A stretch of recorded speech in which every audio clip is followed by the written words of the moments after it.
जय माता दी। आज हम गुप्त नवरात्रि के बारे में बात करेंगे। गुप्त नवरात्रि का विशेष महत्व बताया गया है। इसे तंत्र मंत्र को सिद्ध करने वाली नवरात्रि माना गया है।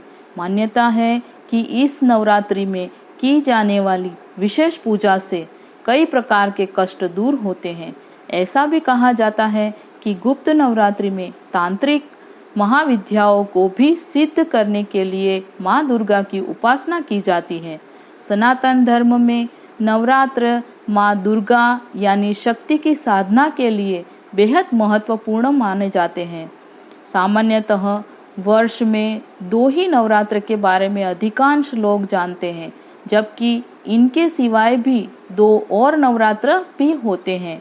इन 2 नवरात्रों के काफ़ी गोपनीय होने के कारण ही इन्हें गुप्त नवरात्र कहा जाता है।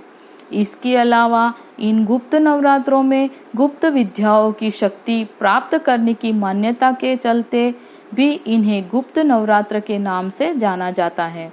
इस प्रकार वर्ष में कुल 4 नवरात्रों की मान्यता है।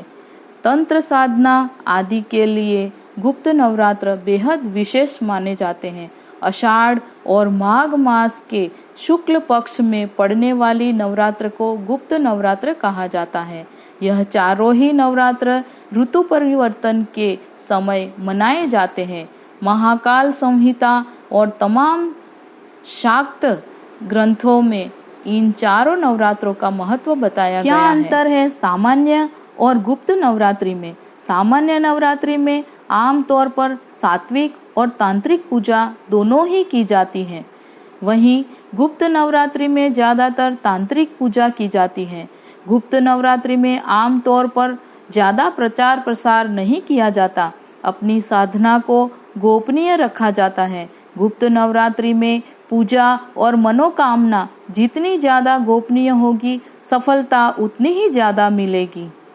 वैसे तो इन नवरात्रि में भी उन्हीं 9 माताओं की पूजा और आराधना होती है, लेकिन यदि कोई अघोर साधना करना चाहे तो 10 महाविद्या में से किसी एक की साधना करता है, जो गुप्त नवरात्रि में सफल होती है।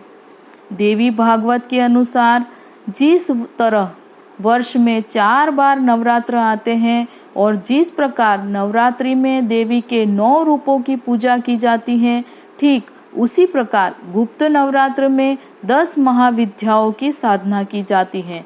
गुप्त नवरात्रि विशेषकर तांत्रिक क्रियाएं, शक्ति साधना, महाकाल आदि से जुड़े लोगों के लिए विशेष महत्व रखती है। इस दौरान देवी भगवती के साधक बेहद कड़े नियम के साथ व्रत और साधना करते हैं। इस दौरान लोग लंबी साधना कर दुर्लभ शक्तियों की प्राप्ति करने के प्रयास करते हैं। गुप्त नवरात्र के दौरान कई साधक महाविद्या तंत्र साधना के लिए माँ काली, तारा देवी, त्रिपुर सुंदरी, भुवनेश्वरी, माता छिन्नमस्ता, त्रिपुर भैरवी, माँ धूम्रावती, माता बगलामुखी, मातंगी और कमला देवी की पूजा करते हैं।